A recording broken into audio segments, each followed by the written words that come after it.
بسم الله الرحمن الرحيم. الحمد لله رب العالمين، والصلاة والسلام على خير خلق الله محمد وعلى آله وأصحابه الكرام وتابعيهم بإحسان إلى يوم الدين.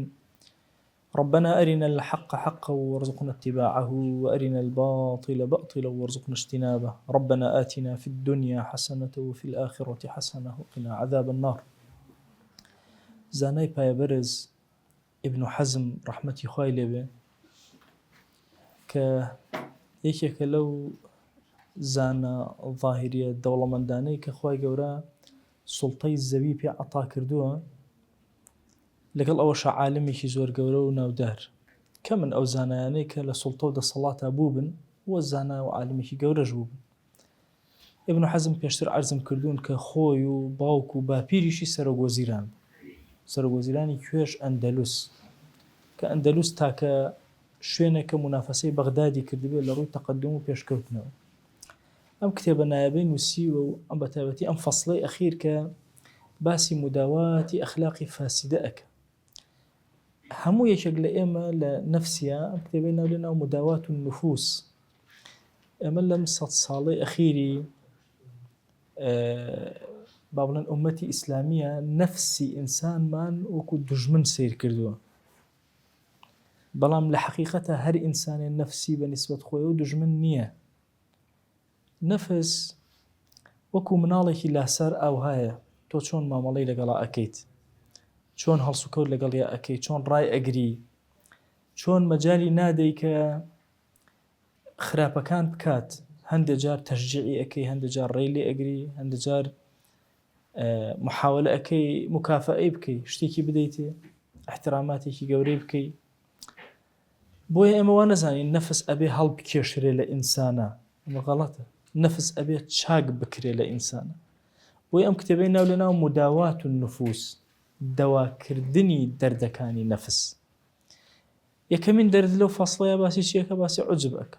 عوجب بۆی باس کردین، ئەگەر جاری وا هەیە عوجبت هەیە بە عەقڵی خۆت، بە عیلمی خۆت، بە شەجاعەت و ئازایەتی، بە تا دوایی بە سوڵتان و جاهی خۆت، هەندێک لەو شتانەی کە ئینسان زۆر عوجب ئەکات و خۆی لە خۆیە، خۆی لە سەری لە خۆی سوڕەمێنێتیایە، بریتێ لە ماڵ و داهاتێکی. بۆیە ڕەحمەتی خوا لە ئەم زانە پایە بەرزە بێ ئەفەرمێ وئین ئوعجبت بمالك فهذه أسوأ مراتب العجب. ئەگەر عوجبت هەیە بە ماڵەکەت، پێت وایە ماڵ زۆر و ئەمانە، لە ئینسان جاری وا هەیە ماڵی زۆر ئەبێ خۆی لێ ئەگۆڕێ. کتێبێکمان هەیە بە ناوی ناڵەی دەرونی مامۆستای خاڵ. مامۆستای خاڵ لە یا شتێکی نووسیوە کەس و ناکەس، کەس و ناکەس. ئەو کتێبە زۆر زۆرە، فەقێ دائیمە بیخوێنێتەوە. ئەدەبیاتتان لە کوردیا زۆر عالی ئەکا ئەگەر بیخوێنن. مامۆستای خاڵ ئەدەبیاتی کوردی زۆر بەرز بووە.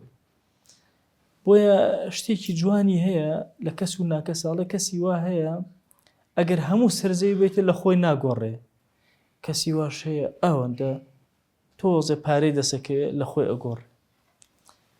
من هەموو جارێ لەو باسی کەس و ناکەسات چی میێتە یاد؟ ئەگەر کەسێک جاری وا هەیە کڵاش لە پێیەکە، کڵاشی هەورامی تەبان مەشهورە خۆزان، باشە بە نوکی پەنجە ئەچێ بەڕێوە ئەڵێ کەوە، باشە خۆی لێ ئەگۆڕێ، زۆر خۆی پێ مهمە، وانییە؟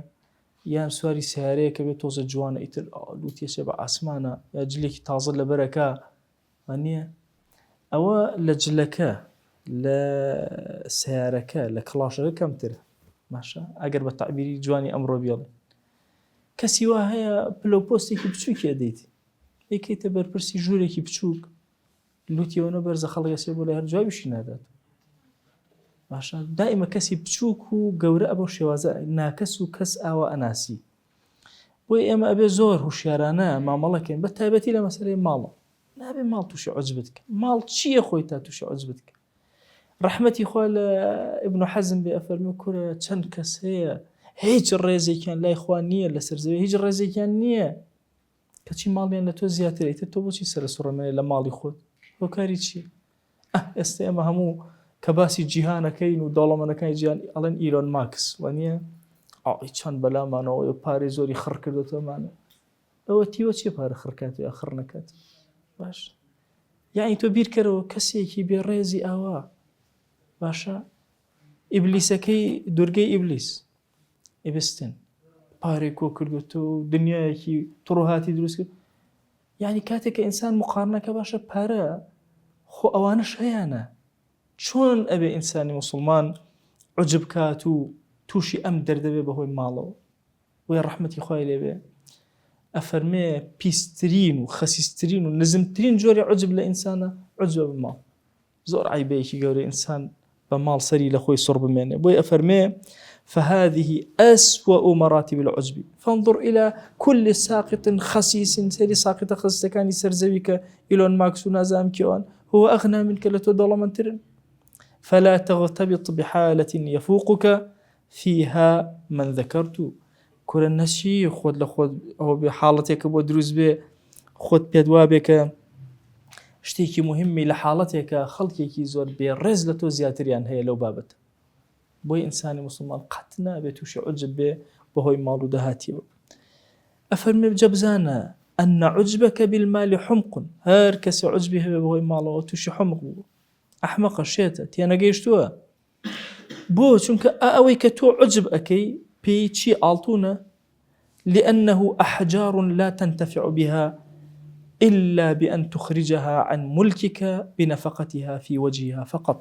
ئاڵتون خۆی بۆ خۆی ئەلەوە 100 ساڵ داینە چه سوودێکی هەیە کاتێک کە شتێکی پێ ئەکڕی سوود پێیەک ئەگەر نا هیچ خۆی وەکو بەردێکاوە لێوە فڕێدراوە. ڕاغبی ئەسفهانی قسەیەکی هەیە زۆر عەزیمە لێرەش پێشتر باسمان کردووە کە ئیبن حەزم باسی کردو ئەفەرمێ هەر شتێک زۆر ئینسان پێویستی بێخوا زۆری کردووە لەسەر زەویە هەر شتێ ئینسان پێویستی پێی نەبێ کەمە. ئاڵتون ئینسان پێویستی پێی نەکەمە لەسەر زەویە ئاو پێویستی ئینسانە زۆرە لەسەر زەویە هەوا پێویستی ئینسانە زۆرە لەسەر زەویە گەنم پێویستی ئینسانە زۆرە لەسەر زەویە. ئەوەی کە ئینسان پێویستی پێیەتی زۆرە و هەمیشەش هەرزانە خۆ ئاوای کردووە لەبەر زۆرێکی هەرزانە بێ تاوەکو ئینسانیت نەفەوتی. ئەو شتانەی کەوا زۆر گرانبەها و بە قیمەتن زۆر کەمن لەسەر زەویە و قیمەتی شوێن بەنسبەت ئینسانەوە هەبێ نەبێ هیچ تەئسیر لە ئینسانەکە ناکە.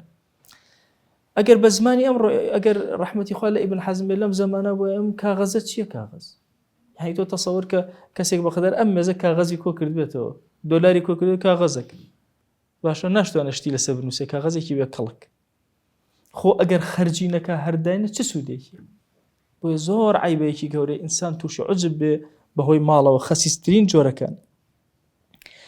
والمال أيضا غاد ورائح كل مال لسر زويات شيء يتو أروى أو هاي وربما زال عنك ورأيته بعينه في يد غيرك والله جاري خدي أوشت لدسي تدرسي لدسي كسي كتر أبيني ولعل ذلك يكون في يد عدوك جاري وهي أو كسي كزور دجمنت أوشتي خود بدسي أو أبيني.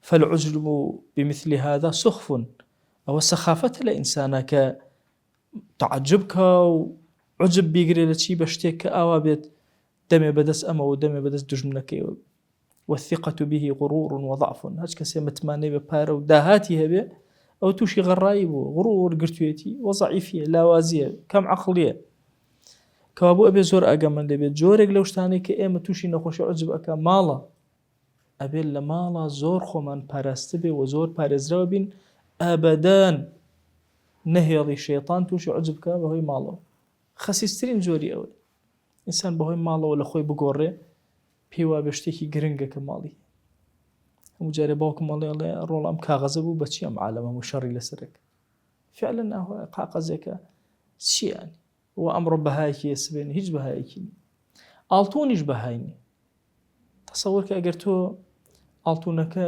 گەنمت بۆ نەکە نانت بۆ نەکە خواردنت بۆ نەکە جلت بۆ نەکە ئاڵتون چ بەهایەکی لەسەر زێ بەردێکە لەو ناو هەولێری ئەڵەم بەردێکە لەو گۆڕی وەمیەمەلادانە تەواو کابوو ئەم قسەی ئیبن حەزم زۆر بە هەند وەرگن لە باسی عجب بە ماڵ عجبێترمان هەیە طبعا ئینسان هەرموو ئینسانێک ڕەحمەتی خوا لە ئیبن حەزم بێ هەموو ئینسانێک ئەچێتە بەردەم ئاوێنە خۆی پێ جوانترینە ئەوەش طبعا باشە کەس خۆی پێ ناگۆڕێتەوە بە کەس وانە إلا ئافرەت نەبێ جارێ بێعەقڵ نەچن ئەم عەمەلیاتی لوتم و توشتەکەن خۆیان تێکێن ئەگەرنا ئینسان ئەبەدان خۆی ناگۆڕێت. ئەزانی غەزالی ئەڵێ ئینسان سوبحان الله ئەڵێ ناوی خۆی ئەوەنە بەلاوە جوانە، ئەڵێ کە ناوی خۆی دڵی خۆی ئەڵێ ماشاءالله لەو ناوە جوانە باشە، هیچ ناوی خۆی پێخۆش نیە. ئەزانی هیچ کەسێکی لە خۆی پێ جوانتر نیە، پێی وایە خۆی ئەجمەل کەس. طبعی ئینسان دەی بەهۆی ئەمەوە تووشی عوجبە بێ. ئەزان بۆیە ها دائما ئینسانی مسلمان پێویستە بەردەم ئاوێنە ئەڵێ چی؟ اللهم كما حسنت خلقي فحسن خلقي.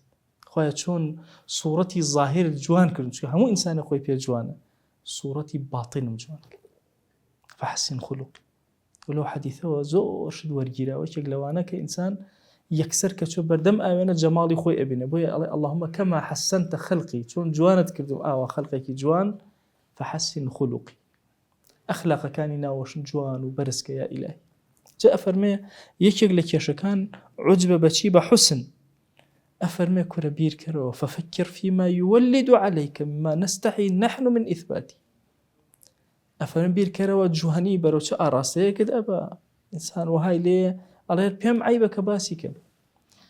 وتستحي أنت منه، هەر خۆت بۆ خۆت لەو جوانیە شەرم ئەکەیتەوە کاتێکەوە ئەڕوات وردە وردە ئەچیتە ناو عمرەوە جوانیەکەش ئەڕوا. کە جوانیەکە ڕۆشت خۆت تەریقە بیتەوە لە حاڵی خۆت تااقەتی نەسەی دەموچاوی خۆتکی. یا ئێستا تۆ مامۆستا سەعیدی نوورسی قسەیەکی زۆر خۆشیە، فەرمێ لە سجنێکا بووم، پەنجەرێکی بچووکی تیا بوو، لەو دیەوە عەدادیەک بوو تەلەبەتی ئەخرا ئەڵێ ئەم بینی کوڕ هات گوڵی هێناجا و زەمانەی تورکیا سەردەمی زەمانیەکەم عەلمانیەت و خەڵک تێنەگەیشتە و وای نەزانێ عەلمانێتە ئاڵتوونی عیارە 24 دوای تێگەشتن تەنەکەی شەڕیژنی.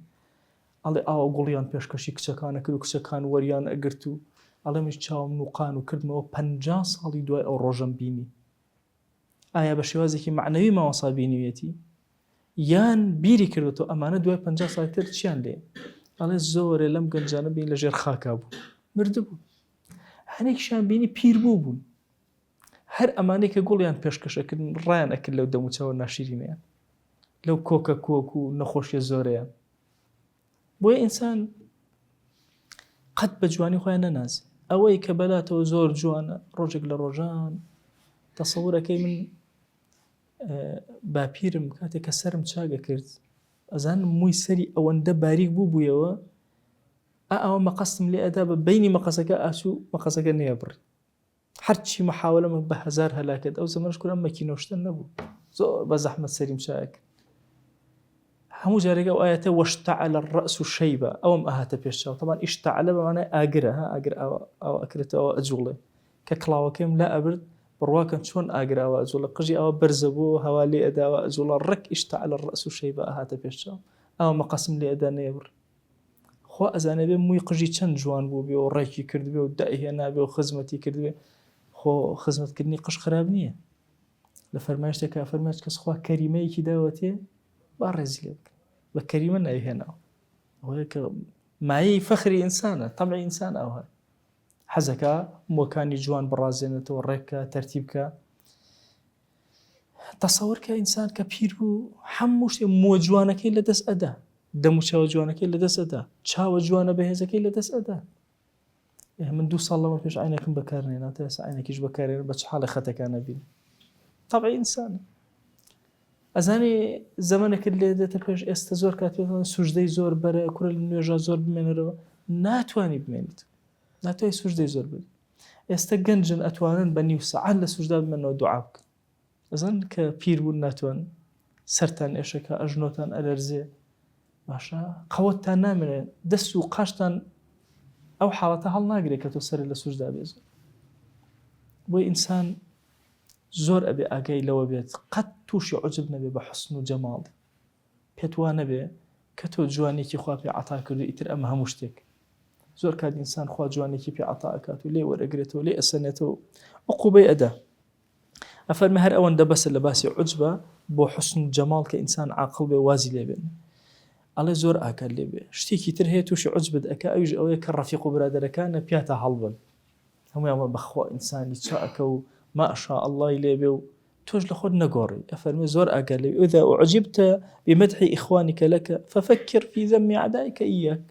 بیرکەرەوە دوژمنەکانت چەند بەرامبەرت ئەوەستنەوە و ئەوان زەمت ئەکەن اینجا ئەو کاتە عجب لە ناختان نامێنێ ئەی ئەگەر یەکێوتی وەڵام من دوژمنم نییە سەری ئەم قسەکە زۆر مهمە فإن لم يكن لك عدو فلا خير فيك والله ئەگەر دوژمن نەبێ لەم سەرزەویە خەیرت یانی دیارە مردووی بۆیە دوژمننی ئەبێ ئینسان عەدای هەبێ دوژمنی هەبێ حاقیدی هەبێ حاسیدی هەبێ کە تۆ کارەکەی ئیشەکەی ئەمان هەمووی پەلامارە دەدەن کابوو تۆ ئەبێ عەدات هەبێ لە سەرزەویە بە طەبیعەتی حاڵ بە تایبەتی ئینسانی موسڵمان نەزانن چی دوژمن هەیە هەرچی کافری سەرزەویە دوژمنی تۆیە قەت تەسەووری ئەوە نەکەی بڵێ وەڵا بێ دوژمنە هەمیشە دوژمنەکانە بە زەڕەبی نەگەڕن بە دوای غەڵەتەکانت ئەی دۆزنەوە عیبەکان ئەدۆزنەوە پیشانی خەڵکی ئەدەن فوی پیا ئەکەن هەر عیبیان نەدۆزیەوە بۆ دروستەکەن ئەها پێغەمبەریان صلی الله عليه وسلم خۆیان پێڵێن صادقی ئەمین خۆشیان پێڵێن شاعری مەجنون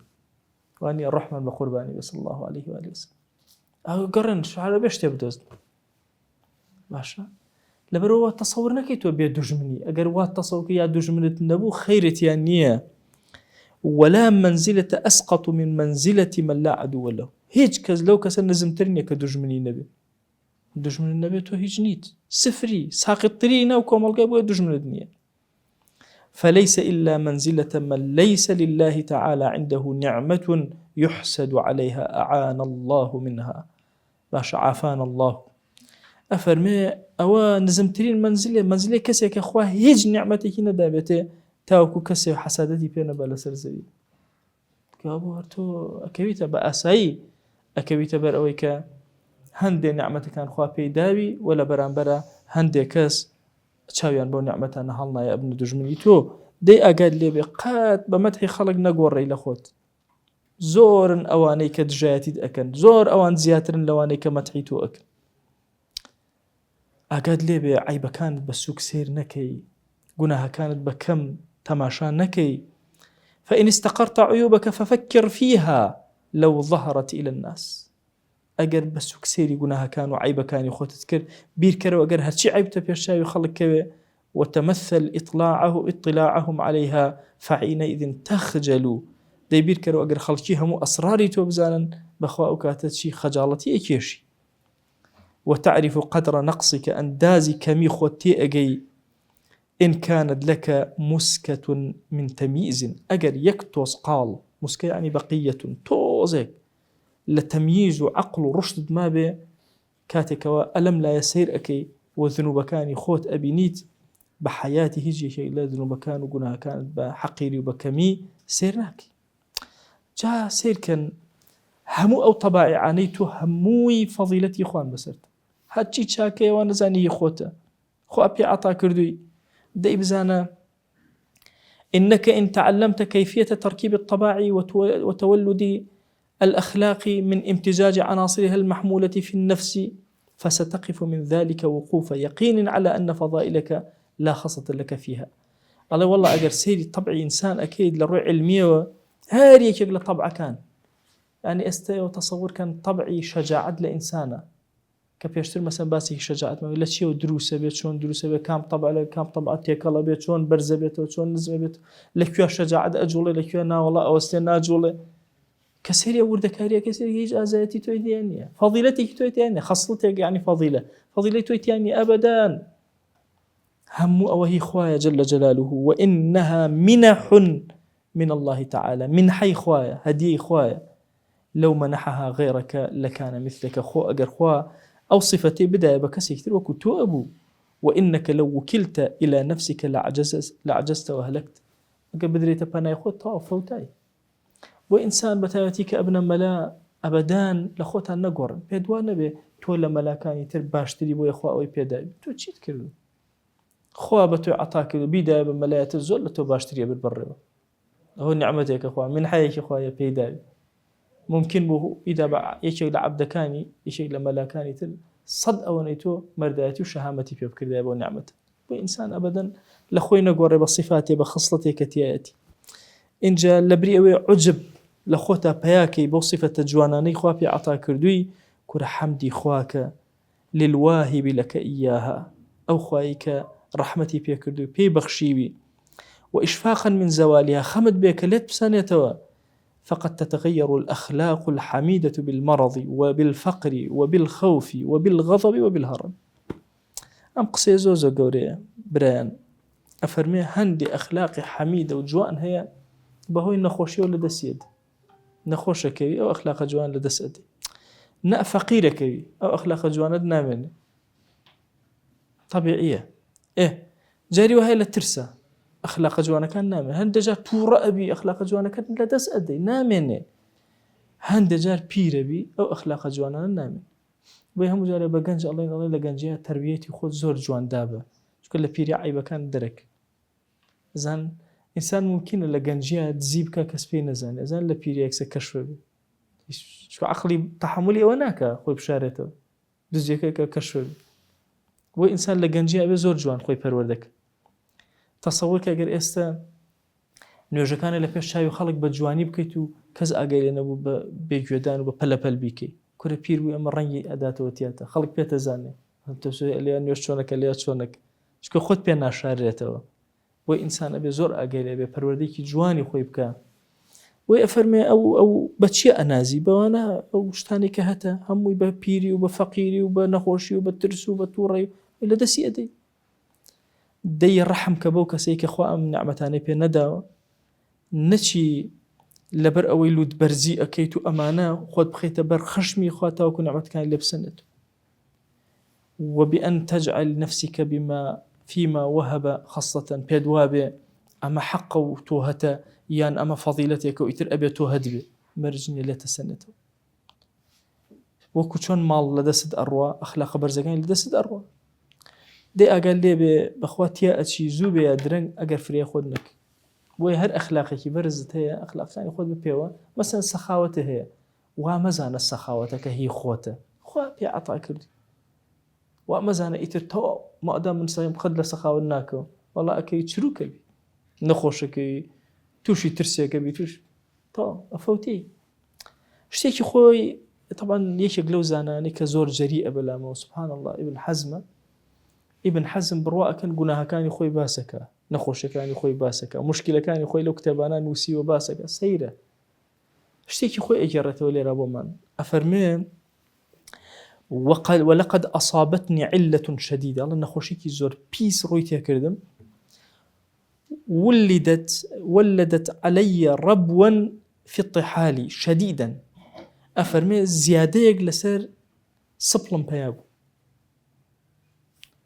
سبل بهولاري بيانا فاتر رجوانيا يمش بهولاري بيانا طالة جاتو سير كتشان زمانه كان دولا وهو كرديشة ها طالة وسبل وفاتر رجو جابزانه چەند کەلیماتەکان دوورن لە یەکەوە باشە تر لە چیەوە ناوەکانەوە کەس نازانێت بۆ پێیان وتە تاڵە ئایا تاڵ بۆ تاڵ نی لە طیبی کۆنی یۆنانیە قسەیەک هەیە لەسەر سپڵ بە تایبە ئەڵێن فەڕەح و غەمی ئینسان لەکوێیە لە جیسمی ئینسانە ئایا لە دڵایە لە نەفسایە وتیانە لە ناو سپڵە واضحە وتیان لە ناو سپڵە ئەمە طیبی کۆنی یۆنانیە طبعا طیبی تازە پشت ڕاستی ئەمە ناکاتەوە بەڵام طبی کۆن یۆنانی ئەوەیە ابن حزمیش طبعا متأثرە بە طبی کۆن لەو زەمانە چونکە هیچ طبێک نییە هەر هەموو تەرجەمە کراوە بۆ زمانی عەرەبی بۆ لوغەتی قورئان و هەموو ئەنواع علوم هەموو تەرجەمە کراوە ئەفەرمێ سبحان الله نەخۆشیی ئەوەم گرت هی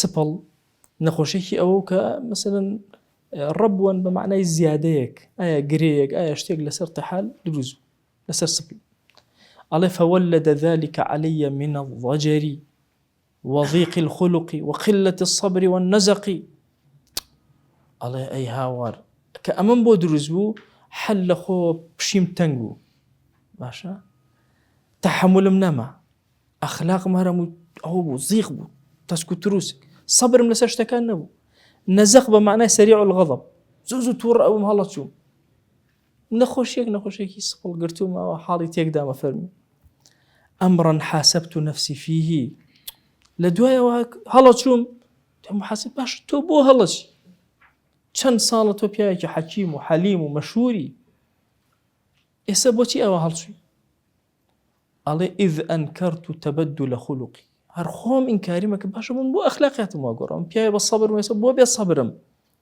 واشتد عجبي من مفارقتي لطبعي. هر زۆر تعجم ئەمە لەوەی ئەو تەبع جوانەی کە هەبوو بۆ لە دەستمدا. وصح عندي قسەی یۆنانیەکان لای من تەواو بوو بە یەقین أن الطحال موضع الفرح. كوتيانا الطحال سبل شويني فرحي إنسان وشويني غم إنسان، فإذا فسد تولد ضده. أجر هاتو سبل تيك شو بيتشواني فرح غم باري رؤكات إنسان.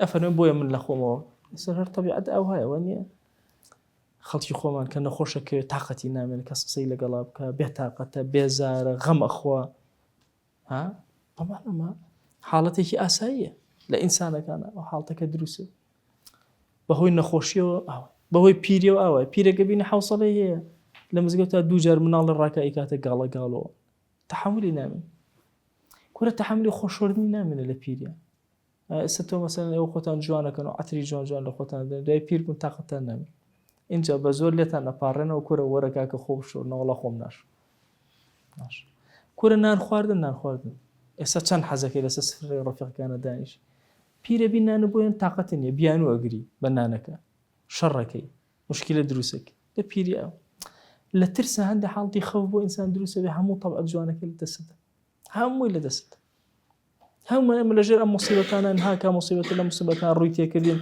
هم لدزدا وين نابي عجب من قري بمصفتاني كهمانا بلكو أبي حمدي خواكين تسليمي خوابين لعل درجا كاني خير بسر مانا أكاتوا كرمي خوي بسر مانا دا أبارن خوي بخاتي قوري خود حلم وحوصلة من زيادك هيزوت وانا من زيادك خوي لنا خوش عجب رزقار مانك درجا كاني خير بسر مانا كروا هرشي فساد وخرابة كاري لما يدور خروا يا رب العالمين خوي بخاتي قوري خود رجوع طاعة عبادك من اللي قبولك لجناهي خومان وماموسان وقتابيان ودائك وباوكمان ببورة لجناهي برا وخشك وخزم وكسكار وخيزان وهوسر ومنال وسمان ترجي قيامة ببورة يا ربي خويا داول لكن بكرمي خود برحمتي خود ببزي خود أمن خوش يعني نخوان مهلا درجة كاني خير بسر منا والاك خود سر برشتي من كوم من دردسي خومن يا أكرم الأكرمين آمين آمين والحمد لله رب العالمين وصلى الله على سيدنا محمد وعلى آله وصحبه وسلم تسليما كثيرا أبدا إلى يوم الدين.